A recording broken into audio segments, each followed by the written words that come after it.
Sunday the 7th day of January, 8:19 p.m. Have a little talk here about electric vehicles. You know, Google, YouTube is full of horror stories about these vehicles. Let's just look at this here objectively. You know, I was born in 1962. I can probably remember back to when I was 5 years old. And, you know, we watched politicians over the years, you know, even during the course of my lifetime. You know, we have these heat pump air conditioners and heaters in houses now, unlike the original central air units that come out, which were much less energy efficient.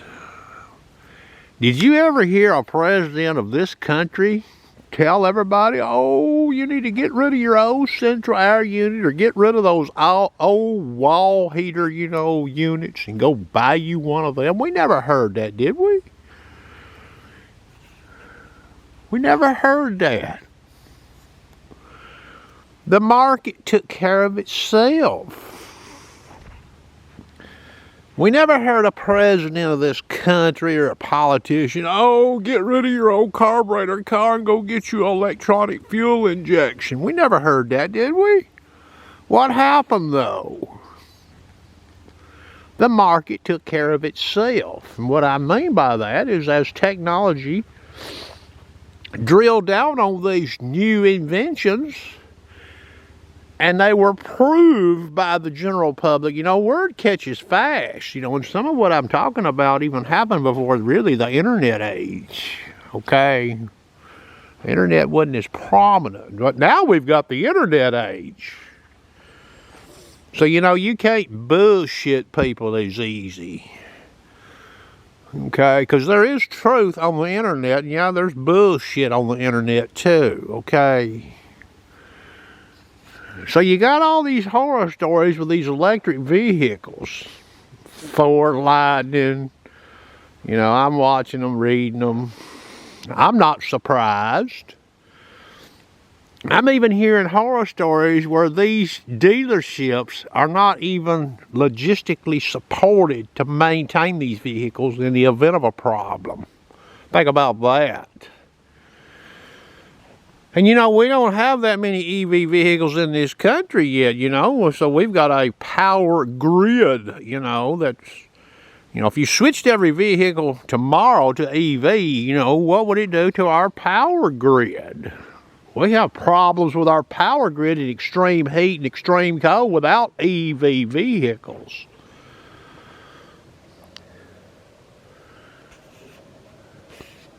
So what if you're a single mother, or maybe you're married, you know, and you got kids. You're going to take a trip to grandma's house.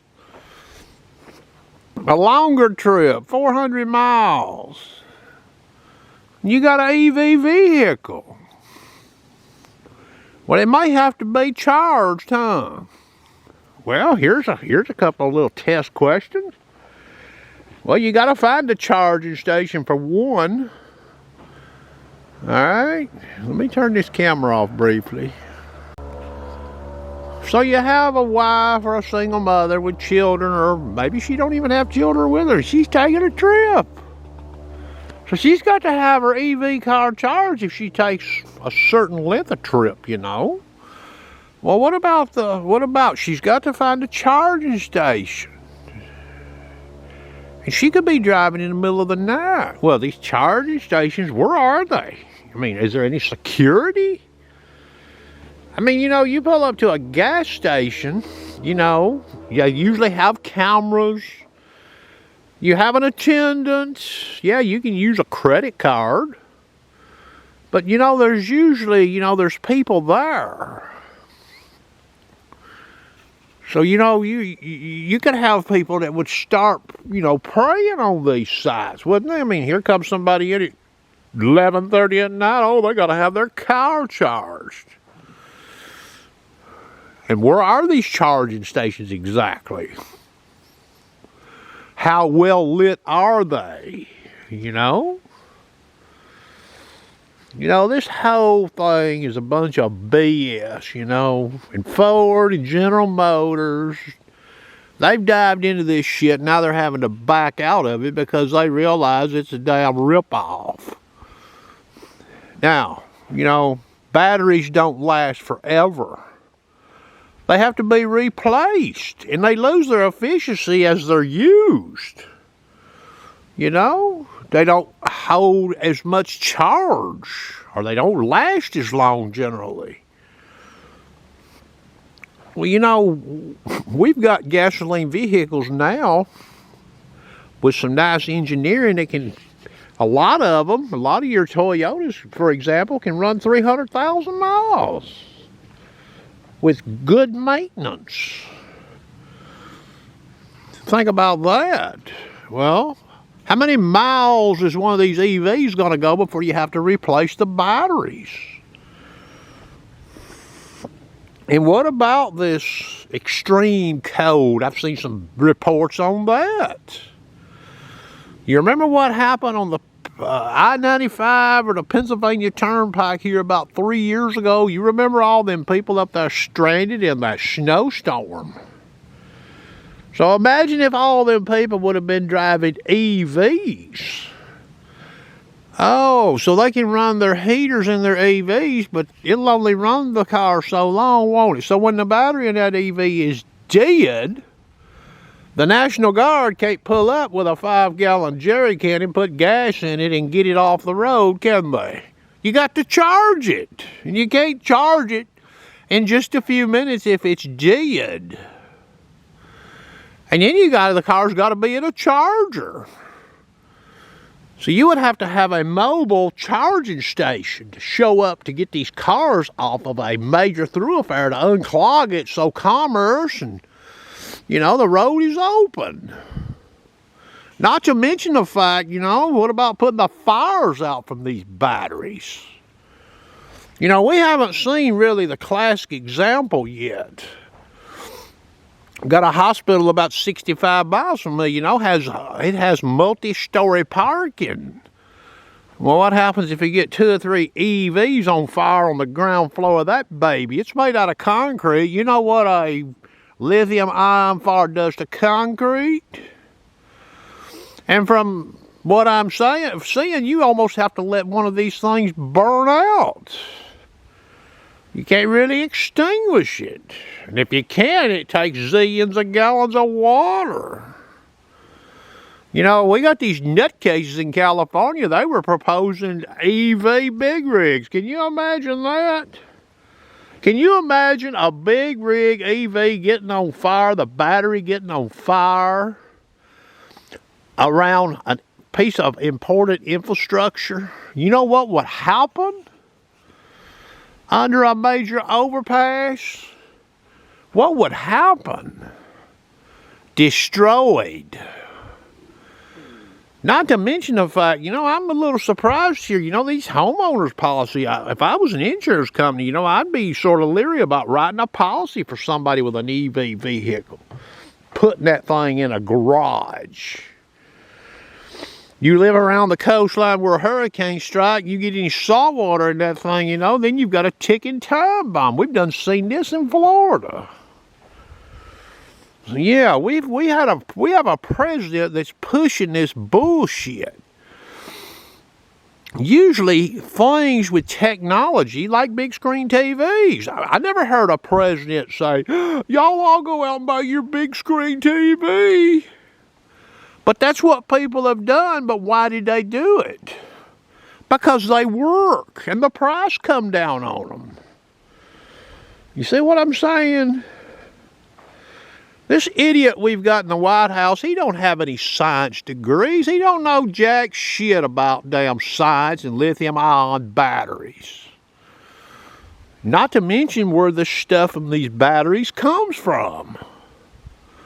That's sort of important, ain't it? Do we have control of it? Probably not. So yeah, the EV is exposed for what it is. I actually could have accepted the fact that hybrids probably have a place in our society. I don't think EV, I don't believe this country's ready for this shit. Look, I live in rural Tennessee. You know? So how many charging stations, if I go to this town that's north of me about 25 miles, it's where I go buy my groceries. So if I had an EV, I would go up there. Well, how many EV charging stations would there be in that little city of 3,500 people? You see what I'm saying? If I go to that town up there, I've got about 8 service stations that serves that city and the people that comes to it. So I pull up behind somebody, they fill up their car in what, 5 minutes, and they're out of there. So how many charging stations would I need in a city like that? Meaning, if I pull up there and all the charging stations are filled up, then what am I doing? I'm waiting. I'm waiting to charge. So there's a test question for somebody, and I've never heard this even really explained. How many damn charging stations would we need? If we took a city, for example, of 30,000 people, how many charging stations would that city require if the whole town went to EVs? Just how many? I don't think anybody really knows. And what I mean by that is so you don't have to wait. It's like going to a gas station. You know, you don't really, you may have to wait for somebody to fill up their car, but you're just waiting a few minutes. You're not waiting an hour and a half for somebody to fast charge an EV. And you know, time is money in this country, boys. You know? Employees driving EVs working for a company, well, a company don't want to have to pay them waiting an hour and a half to charge an EV to go do their job, do they? Yeah, this clown we've got in the White House, boys, he don't get it. And, you know, and let's just go one step farther here. Where's that EV presidential limousine? I ain't seen that damn thing yet. I'm waiting on that. And all them other limousines, you know, that house the Secret Service and whatever, where are they EVs? You know, it's called lead by example. That would be the way to show me how good this really works and how dependable it is. But, you know, they don't really drive those cars long trips, do they? They're loading them up in the back of airplanes, hauling them around. But still, they don't have EV limousines, do they? Well, that's going to do it. I probably won't never own an EV. Something's got to change before I do. I hope you enjoyed.